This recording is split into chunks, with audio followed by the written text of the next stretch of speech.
आज जो आपके डिसिप्लिन के लिए हमने जो चुने हैं वो है नीतीश कुमार। जरा जोर से उनके लिए ताली बजाएं। और नीतीश, चलिए आप अपने हाथ से देखो।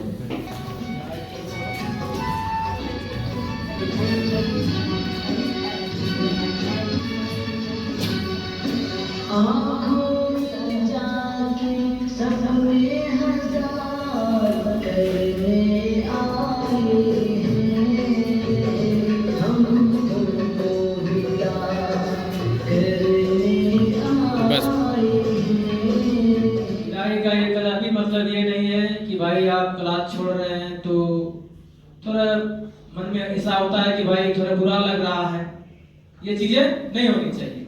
हमेशा सोचिए कि भाई हम अपने जीवन में आगे बढ़ रहे हैं और जीवन उसी का नाम है जो चल रहा है, ठीक है, और जो हमेशा चलेगा। जब जीवन रुक जाएगा तो उसी को कहते हैं थामना, भाई आपका जीवन समाप्त हो गया।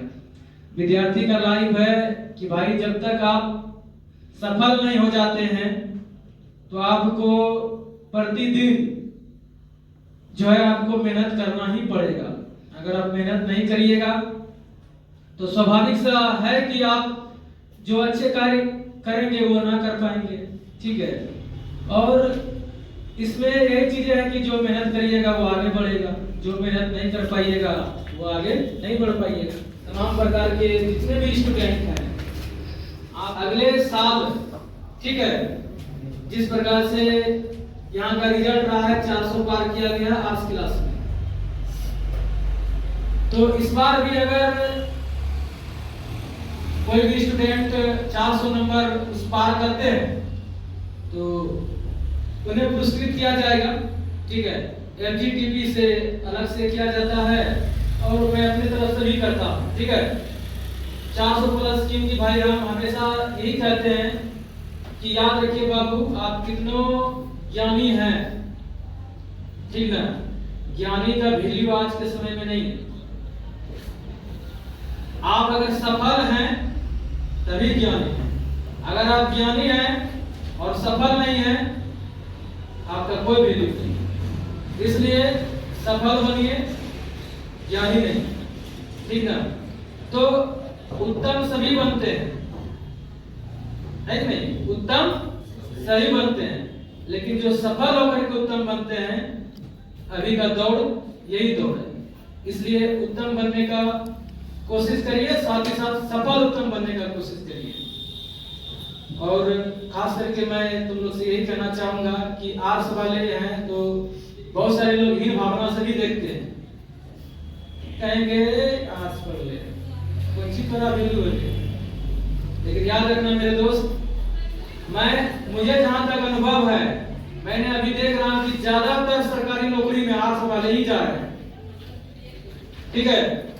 आर्ट्स वाले का पहला मांग यही रहना चाहिए कि हमें भाई सरकारी नौकरी लेना है। हम बार बार सभी स्टूडेंट को एक ही बात बोलते हैं, अभी के समय में जिनके पास एक सरकारी नौकरी नहीं है उनका जिंदगी बाबू जिंदगी नहीं है, ठीक है। एक कुत्ते की तरह जिंदगी जीते हैं। अब कहिएगा कि सर इतना बड़ा भारत देश है, तकरीबन 145-50 करोड़ वाले देश भारत, उसमें सबका नौकरी है तो बाबू सब क्या अच्छे से जिंदगी जी रहा है? नहीं ना। जिंदगी वही अच्छा से जी रहा है जिसका सरकारी नौकरी है या तो जो अच्छे बिजनेसमैन है। और हम लोग आते हैं बिहार वाले ना, बिहार में या तो बाप को 20 बीघा जमीन रहना चाहिए या तो सरकारी नौकरी रहना चाहिए, तब ये तो हर बउआ बिया हो, ठीक ना। ये हमेशा बात याद रखिएगा, हंसने वाली बात नहीं है, ये सटीक वाली बात है। इसमें हंसिए, हंसने से नहीं होगा, लेकिन ज्यादातर ये सोचिए कि हमें अधिक से अधिक नंबर लाना है, ठीक है, और जीवन को आगे बढ़ाना है, तब ये जो है जीवन सफल हो पाएगा, अन्यथा नहीं हो पाएगा। जैसे कि नीतीश जी को जो है चुनने का एनडीटीपी की ओर से मकसद यही रहा कि भाई उन्होंने अच्छा ये किया, नंबर अधिक किया। अब तुम लोग पे थोड़ा दबाव ये रहना चाहिए कि भाई कैसो करके हम लोग से नीतीश कुमार से आगे बढ़ना है, आगे नंबर करना है। मैं इतना ही बात आप लोग से कहना चाहूंगा अंत में कि बाबू ये तुम्हारा पढ़ाई रुका नहीं है, एग्जाम देना है, डायरेक्ट कंपटीशन में आना है, या तुम महात्मा गांधी में पढ़ो या तुम कहीं और पढ़ो, लेकिन अपने जीवन में पढ़ाई करो, ठीक है। इन्हीं सब पंक्तियों के साथ मैं अपने वाणी को विराम देता हूं। एक बार आप सभी को फिर से कहता हूं जय हिंद। और आप लोग के बीच रवि सर जी इंग्लिश के धुरंधर टीचर, आप भी अपना अनुभव शेयर करेंगे। आइए सर। सभी को सबसे पहले good morning all of you.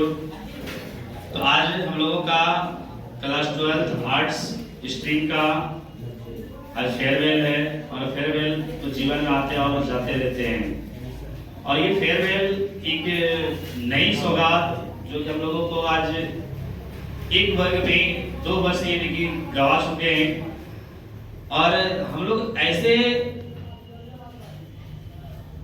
एक नए जीवन का और एक नए यानी कि अपने जिंदगी का मुकाम को पाने के लिए हम लोग 2 वर्ष तक तैयारी किए, और अब ये इसका ये फाइनल मुकाबला होने वाला है।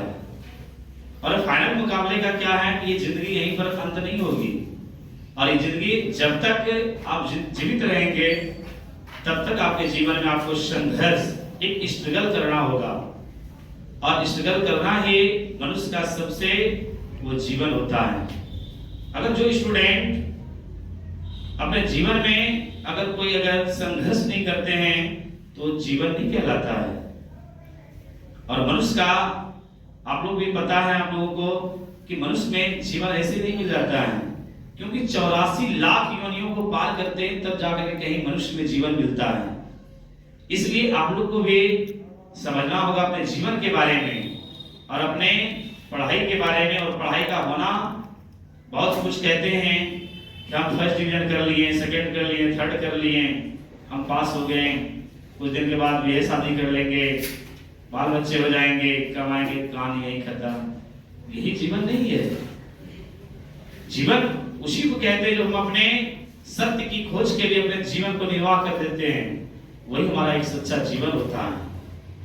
और आज कहते हैं कि हम आज 12th में फेयरवेल है, आज यहाँ से विदाई ले लेंगे। ये विदाई लेने नहीं, आपको अगले नेक्स्ट जीवन में आपको यानी कि एक नई सौगात मिलता है कि आगे हम चल करके एक अच्छे मुकाम पहुंचे। और आप अच्छे मुकाम तभी पहुंच सकते हैं जब आप एक कार्यरत, एक होनहार, एक अनुशासनशील व्यक्ति, एक स्टूडेंट के रूप में उभरते हैं, तभी आपका जीवन जो है एक स्वर्ग के जैसा वो नजर आएगा, वो नरक के जैसा नहीं नजर आएगा। इसलिए जितने भी आप लोगों को बताई गई है क्लास में भी, और एक ही सब्जेक्ट नहीं, कुछ बच्चे ऐसे भी हैं कि जल्दीबाजी में अधूरा पढ़ते हैं, अधूरा में ही आंसर मार देते हैं, फिर बाद में पता चलता है कि वो आंसर गलत है। और कुछ लोग ऐसे कहते हैं, सिर्फ उसका ऑप्शन देखते हैं और ऑप्शन वाले में ओनली एक यानी चुनते हैं उसमें सही कौन है। अरे सही तो सब है, आंसर ये नहीं कि एक ही उसमें सही है, सही तो सब है, लेकिन आपको ढूंढना उसमें गलत कौन है। क्योंकि ऑप्शन किसी का ना किसी का तो आंसर तो होगा ना, ये थोड़ी है कि किसी का आंसर नहीं होगा, आंसर होगा। लेकिन आपको अगर एक एक करके अगर सबका ऑप्शन अगर बताते हैं, आपको नॉलेज है, तो आपसे बेहतर ही कोई रिजल्ट नहीं दे सकता है। और आजकल के स्टूडेंट सिर्फ एक क्वेश्चन पढ़ते हैं जो उसका आंसर है ओनली, बस वो याद कर लेते, हो गया, कहानी खत्म। उसके जगह दूसरा क्वेश्चन अगर ऑप्शन दे दे, कहानी खत्म हो जाएगा, बनेगा ही नहीं। तो बनेगा क्यों नहीं बनेगा, उसका सारा का सारा उसको आंसर उसके बारे में जानना होगा, तब बन सकता है। और कुछ स्टूडेंट ऐसे भी हैं, उसको भी बताना चाहेंगे कि कुछ लोग ऐसे हैं जो कि कहते साफ कि हम नहीं जानते हैं, हमको पढ़ने ही नहीं आता है ना उसका हमको आंसर पता है, लेकिन वैसे नहीं करना है, वैसे छोड़ना नहीं है। क्यों? छोड़ने से एक भी नंबर मिलने वाला नहीं है। अगर टोटल क्वेश्चन को हम टच करते हैं, जो 2 नंबर का भी हो, कुछ से कुछ कम से कम 1 नंबर तो मिलेगा। जो 5 नंबर का है उसको भी कुछ टैली करेंगे, ना ज्यादा दे कम से कम 2 नंबर तो मिल सकता है, 3 तो मिल सकता है। लेकिन अगर हम क्वेश्चन को अगर टच नहीं करते हैं, टैली नहीं करते हैं, तो क्या हमें कुछ मिला? कुछ नहीं मिलेगा। इसलिए सभी स्टूडेंट से यही आग्रह करेंगे कि चाहे कोई भी पेपर हो, चाहे इंग्लिश हो, हिंदी हो, तुम्हारा हिस्ट्री हो, पॉलिटिकल हो, ज्योग्राफी हो, साइकोलॉजी, कोई भी सब्जेक्ट हो, टोटल क्वेश्चन को टच करना है। जितना उसमें कहेंगे उतना का जवाब देना है। और कुछ लोग ऐसे स्टूडेंट भी हैं कि पूछता है 2 नंबर का, उसका जवाब दे देंगे आधा पेज कलम से, जो मन सो लिख दिए, वो आधा पेज लिखने से नहीं होगा। उसके अनुसार, उसके मुताबिक आपको कम से कम 2 नंबर का अगर है तो उसमें कम से कम 2 लाइन, 3 लाइन, ज्यादा से ज्यादा 4 लाइन जा सकते हैं, लेकिन इससे अधिक नहीं लिखना है। अधिक अगर लिखते हैं यदि, तो आपको ये ज्यादा नंबर नहीं मिलने वाला है, कहीं हो सकता है आपका कट ही होगा। और सबसे पहले आपको हर सब्जेक्ट में जितने जितने बताया गया है, पहला ऑब्जेक्टिव जब बनाएंगे तो ऑब्जेक्टिव में भी आपको जो सबसे इजी वगैरह लगे सबसे पहले उसको ही बनाना है। और काउंटिंग करते जाना, ये नहीं कि 50 रखना है, रख दिए 56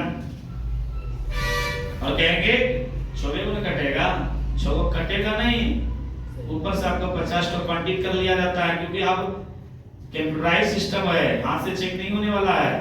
तो एक बार घुसता है मशीन में और फट फेंकते चला जाता है, क्योंकि उसमें QR कोड रहता है, बारकोडिंग स्कैनिंग होता है। इसलिए आप लोगों को एक गलती नहीं करना है कि सबसे ज्यादा देने के 50 के हैं, 52 रख दिए, 51 रख दिए, और गलती से हो गया आप वो खर देते हैं। वो खरने से वो नहीं होगा, वो क्योंकि मशीन अपलोड देता है ना। इसलिए उसमें आपको बार बार ही नहीं देखना कि मेरा कहीं ज्यादा तो नहीं हो रहा है ना, वो हमेशा ध्यान देना है। और ये नहीं बनेगा और छोड़ दो, हटा दो, वो छोड़ना भी नहीं है, बना के आना है। क्यों? तो बनेगा तभी, क्योंकि कहावत भी कहा गया है कि बूंद बूंद से घड़ा भरता है। अगर एक एक नंबर ही आएगा, अगर 10 क्वेश्चन अगर हम छोड़ रहे हैं, एक एक नंबर ही आया तो 10 नंबर तो आया ना, क्योंकि एग्जाम में एक एक नंबर का महत्व होता है। और रिजल्ट उसी का बनेगा जो मेहनत करेगा, और जो नहीं मेहनत करेगा भगवान के भरोसे, वो भगवान के भरोसे कुछ नहीं होने वाला है। क्योंकि कर्म करेंगे तभी फल मिलेंगे, कर्म नहीं करेंगे तो फल मिलने वाला नहीं है। अगर एग्जाम्पल में आप समझते हैं कि थाली में भोजन पराठा परोसा हुआ, आगे रख दिया जाए, अगर हाथ नहीं लगाएंगे क्या मुंह में आ जाएगा? संभव है? नहीं है। इसलिए एग्जाम में भी वही है, क्वेश्चन पेपर सब आगे में है, और हम बैठ करके सिर्फ चलाएंगे, घर का नंबर मिल जाएगा? नहीं मिलने वाला है। जब तक उसमें लिखेंगे नहीं तब तक कुछ अंक आने वाला उसमें है भी नहीं। इसलिए आप लोगों को रिजल्ट अगर बनाना हो अभी भी वक्त है, अभी भी आप लोग इतिहास बदल सकते हैं। क्योंकि स्टूडेंट के लिए सबसे जरूरी होता है समय। अगर जो समय को पहचान लिए वही सबसे बड़ा बलवान होता है। जो समय को नहीं पहचान पाए वो कभी बलवान नहीं हो पाएंगे। इसलिए ज्यादा तो हम नहीं कुछ कहेंगे, अब बस हम यही लास्ट में भी कहना चाहेंगे कि A to Z क्वेश्चन का टैली करना है हर हालत में भी, जितना उसमें कहेंगे। ये नहीं, कुछ ऐसे स्टूडेंट भी हैं कि टोटल का टोटल बना देते हैं, टोटल भी नहीं बनाना है। उसमें जैसे निर्देश दिया रहता है कि प्रश्न संख्या 1 से लेकर के 20 तक में किन्हीं 10 प्रश्नों के उत्तर दें। तो वही 10 प्रश्न का जो नंबर देंगे, जितना नंबर का बनाएंगे उतना नंबर ही डाल कर उसका आंसर देंगे। ये नहीं एक नंबर बना रहे हैं, एक नंबर दे दिए, अब बना रहे आंसर हमको बनाना है 5 का, तो 5 नंबर ना लिख करके हम 1 नंबर लिख दिए, वो खत्म हो जाएगा। और कुछ स्टूडेंट ऐसे भी हैं मार्जिन नहीं छोड़ते हैं, मार्जिन में भी नंबर कटिंग होता है। इसलिए कम से कम चौथाई भाग, एक भाग छोड़ना है, 3 भाग में लिखना है। चाहे कोई भी पेज में लिखना है तो। और फर्स्ट वाला पेज में नहीं लिखना है, हमेशा याद रखना है। पहले भी क्लास में बताए थे, जैसे फर्स्ट ये पेज है, इसके ऊपर में जैसे कुछ निर्देश दिया रहता है, अपना रोल नंबर, रोल कोड, बहुत सारा चीज रहता है, इसके पीछे में ब्लैंक रहता है, तो ये पीछे में नहीं लिखना है आंसर, ठीक है। इसके बाद वाला जो पेज होगा उसके ऊपर ये लिखना है, ये नहीं इसके पीछे वाला, क्यों ये पीछे वाला पेज जो रहता है ये फट करके इधर रह जाता है जहाँ स्कैन होता है। समझ में आया सर क्या बोला? पहला पेज का जो पहला होता है ना, उसके दोनों तरफ नहीं लिखना है, एक तरफ तो लिखा रहता है, दूसरी तरफ नहीं, ठीक है। क्योंकि उसमें हो सकता है कि दो क्वेश्चन, एक क्वेश्चन अगर लिखोगे तो वो कट करके ये रह जाएगा, काम नहीं खत्म हो जाएगा, वो नंबर नहीं मिलेगा तुमको, ठीक है। इसीलिए ये सब बातों को ध्यान रखना है। और एग्जाम सेंटर पर लेट से नहीं पहुंचेंगे, क्योंकि हो सकता है अगर लेट से पहुंचेंगे तो आपको 2 साल का पढ़ाई को भी खाना पड़ सकता है। इसलिए वहां पर एनी टाइम समय से पहले बिफोर पहुंचना है। कम से कम नहीं ज्यादा पहुंचेंगे, कम से कम 10 मिनट 15 मिनट वहीं जाकर वेट करेंगे, लेकिन लेट से नहीं जाएंगे। लेट से अगर जाएंगे तो एग्जाम हॉल में एंट्री नहीं मिलेगी, उसका कोई जवाबदेही नहीं।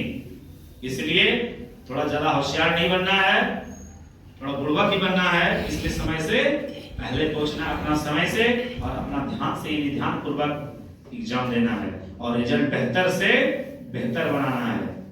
बढ़ेगा ना? आवाज नहीं है।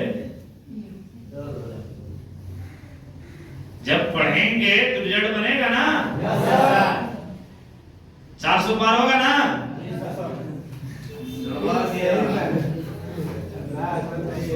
अरे हौसला बुलंद रखो, ठीक है। हौसला अगर बुलंद रखेंगे तो मार्क्स ऑटोमेटिक आएगा। अगर लिख के आएंगे तो जरूर है कि वो मार्क्स आएगा। और ये हमेशा रखना है कि जब तक तोड़ेंगे नहीं छोड़ेंगे नहीं, जब लिखते रहना है हमसे, वक्ताना नहीं है, ठीक है। और अपना रिजल्ट बेहतर से बेहतर बना करके आना है, ताकि और यहाँ भयंकर से भयंकर यानी कि प्रोग्राम का भी व्यवस्था हो सके।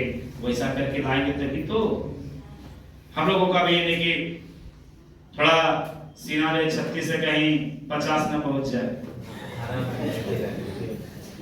इसलिए आप लोग को भी मेहनत करना है, अपने माता पिता सभी का यानी कि को देखते हुए अपने रिजल्ट को यानी कि बेहतर से बेहतर बनाना है। बस इतना ही अपने वाणी को नाम देते हैं। हमें रिजल्ट बना के कोचिंग का नाम रोशन करो, ये बहुत बच्चे सोचते हैं, लेकिन ये मत सोचिएगा। एक बात याद रखिएगा हर समय कि आप कोचिंग में पढ़ते हैं, ये बात मानते हैं। कोचिंग में अगर ये महात्मा गांधी ट्यूशन पॉइंट की अगर बात करें तो 2011 से लगातार 9, 10, 11, 12 साइंस आर्ट्स, और अभी कहा जाए अब हमारे कोचिंग में कॉम्पिटिटिव का भी एक अच्छे पोजीशन पे है, जो कि पढ़ाई चल रहा है। इतने बच्चे में सोच सकते हैं कि हमारे लिए अगर हम यहाँ का एक सदस्य, तो हमारे लिए समझो कि यहाँ पे 500 बच्चे हर एक साल आते हैं। 500 बच्चे में कोई न कोई ऐसा होंगे, 10 बच्चे भी हो सकते हैं, 100 बच्चे भी होंगे, वो हमारे कोचिंग का नाम करके जाएंगे। और यही होते हुए आ रहा है। अगर कहीं पर भी कोई भी कॉम्पिटिटिव में लाखों बच्चे फॉर्म अप्लाई करते हैं, उनमें से सिर्फ कोई 1-2 बच्चे रिजल्ट बनाते हैं, और वही 1-2 बच्चे को लेके कोचिंग में खड़े कर देते हैं और उसी को दिखा के पूरे जगह प्रचार होता है कि देखिए हमारे कोचिंग से दरोगा बने, हमारे कोचिंग से कोई बीपीएससी यूपीएससी निकाले। लेकिन उस कोचिंग का अगर ग्राफ देखा जाए पाछे कि एक बच्चे दरोगा बनने में उसने लाखों बच्चे बर्बाद भी हुए। करोड़ों बच्चे एग्जाम देते हैं लेकिन निकलता है कोई एक। आपको क्या लगता है जहां से 10 बच्चे नौकरी ले रहा है, क्या 10 बच्चा पढ़ाई कर रहा था वहां? क्या आप प्रतिशत अगर निकालेंगे तो 1% भी नहीं निकलता जितना बच्चे रहते हैं। इसलिए आप लोग कोचिंग के प्रति उतना न, लेकिन ये जरूर सोचिए कि आप अपने माँ बाप के लिए एकलौता आप हैं। हमारे कोचिंग में तो कोई एक नाम कर देगा, हमारे कोचिंग में वही बच्चे का नाम लेके हम चलते रह जाएंगे, देखो हमारे कोचिंग में ये बच्चे इतना नंबर लाया है। जो फेल हो जाएंगे उसे हम लोग क्या कर देंगे, भूल जाएंगे, छिपा देंगे। लेकिन आप कहां छिपेंगे अपने माँ बाप के सामने? क्योंकि आप तो एग्जाम, हमारे लिए 500 ने एग्जाम दे रहे, लेकिन आपके माता पिता के लिए तो सिर्फ आप एग्जाम दे रहे हैं। इसलिए हर समय याद रखिएगा, अपने माँ बाप का हर समय चेहरा नजर में रखिएगा कि आपके माँ बाप आपके ऊपर क्या आप सपना देखा है, वो सपना को हर समय याद रखिएगा। और तब आप एग्जाम देने के लिए बैठिएगा, तब एहसास होगा कि हमें कोचिंग का नहीं, कोचिंग से बढ़ के हमारे माँ बाप का नाम रोशन करना है तो करना है, जो कि हर समय जन्म से लेकर अभी तक वो एक सपना बना के रखे हुए कि आप कुछ अच्छा कार्य करेंगे, कुछ अच्छा बन के दिखाएंगे, और वो सपना पूरा करने का अब समय आ चुका है। इसलिए हर समय आप अपने माँ बाप को जरूर याद रखिए और उन्हें खुश करने का प्रयास। अगर उसे खुश करते हैं, हमारे पास तो आप बढ़ ही रहे, हमारा तो खैर नाम हो ही जाए। हमारे लिए 500 है, 500 में 400 450 नाम कर देगा, लेकिन आप अपने माँ बाप के लिए एक हैं, अपने माँ बाप के लिए सोचिए हम अकेले नाम करके दिखाएं। इस बात को ध्यान में रखिएगा और एग्जाम इस तरह से देना है ताकि कोई परेशानी भी ना हो, रिजल्ट एकदम बेहतरीन होनी चाहिए। बाकी